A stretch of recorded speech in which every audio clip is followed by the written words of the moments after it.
Okay, folks, I just felt compelled reading this little article from the Washington Post on Mitt Romney and the Mormons passed uh, to the Mountain Meadows Massacre, which essentially was a wagon trail of people that came into Utah that the Mormons had caught wind about and summarily uh, wiped them out. Um, but what's interesting is this is something that happened 150 years ago. They're trying to tie it to Mitt Romney. Well, let me say this: if that's what they're doing, Mitt Romney looks pretty damn good for being 150 years old.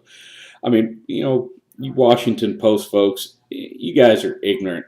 You know, yeah, why don't you discuss the history of why the Mormons acted that way? How they were ridiculed and, I mean, murdered, I mean, slaughtered and driven out of state. Why do you think they went to Utah?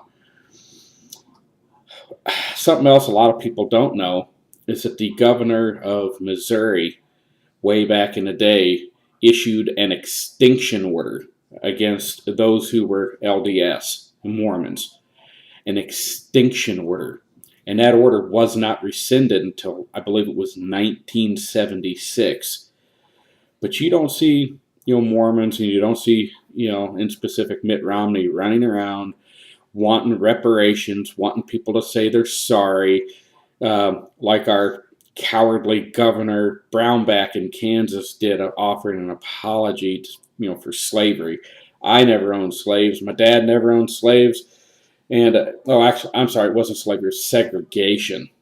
I didn't even live here. Why, was he the one who pushed for segregation?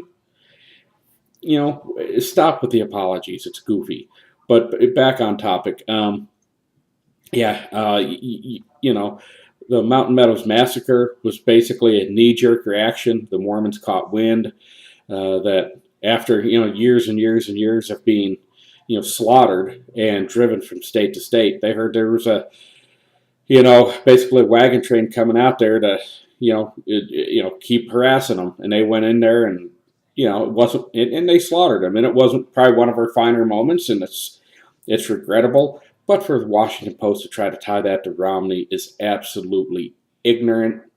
It shows how one-sided that, leftist rag of a newspaper is, and they're just intellectually bankrupt. So, again, but I think if Romney were smart, he just come out and say, you know what, they're trying to tie me to this, incident that happened 150 years ago, and frankly, I think Romney would be, miles ahead if he just said that he looked good for being 150 years old. So, anyway, I just wanted to kind of get the truth out there on that, and catch you on the next one.